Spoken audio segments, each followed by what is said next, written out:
Orta Doğu'nun merkezinde teknolojiyle güçlendirilmiş bir ordu. İsrail Savunma Kuvvetleri, yani İDF. Bu ordu ne kadar güçlü? Hangi silahlara sahip? Ve kimlerden destek alıyor? Bu videoda İsrail ordusunun detaylandırılmış gücünü, hava ve kara kuvvetlerini, hava savunma sistemlerini ve küresel müttefiklerini inceleyeceğiz.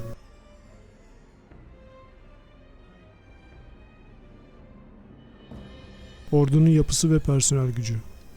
İsrail ordusu yaklaşık 170 bin aktif personelden oluşuyor. Bunun yanında 465 binden fazla yedek asker her an göreve çağrılabiliyor. Zorunlu askerlik sistemi var. Erkekler yaklaşık 32 ay, kadınlar ise 24 ay hizmet ediyor.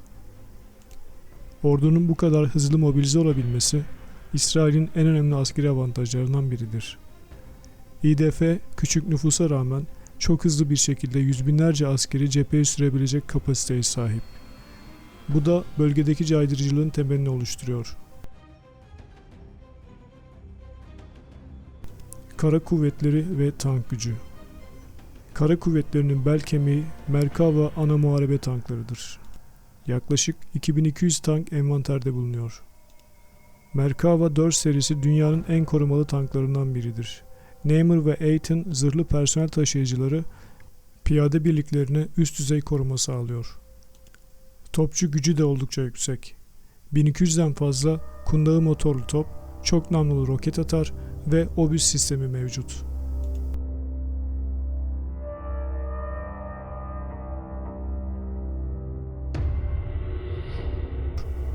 Hava kuvvetleri ve teknoloji.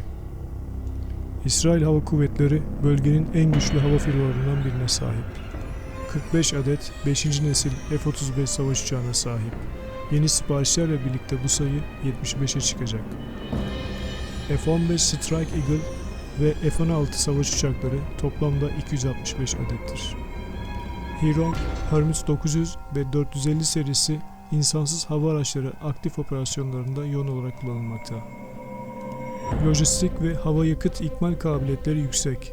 KC-130 ve Boeing 707 tanker uçakları ile uzun menzilli operasyonlar yapılabiliyor. İsrail Hava Kuvvetleri, operasyon kabiliyetleri ve teknolojik üstünlük açısından dünya çapında ilk 10'a giriyor.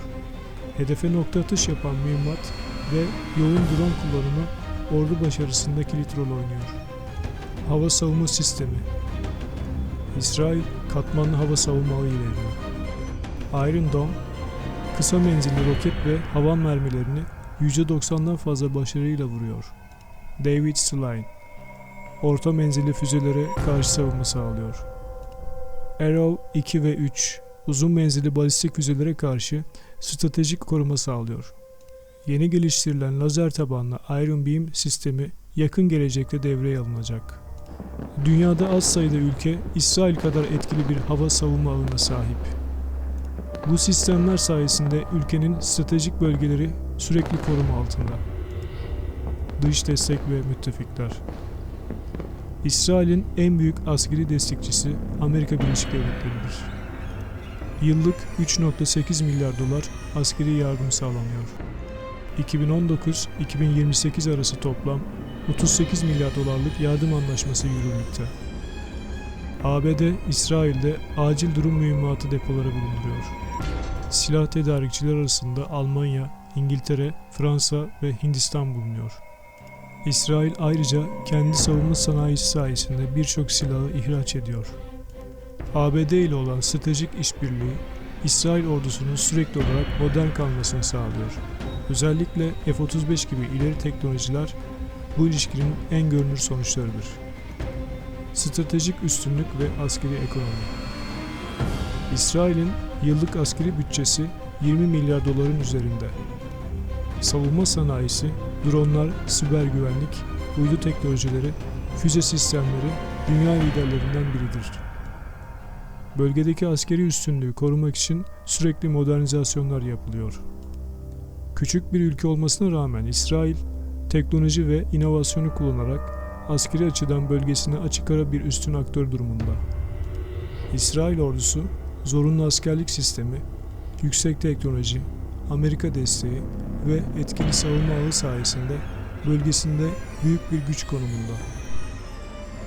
Peki sizce bu askeri üstünlük uzun vadede İsrail'e nasıl bir güvenlik sağlayacak?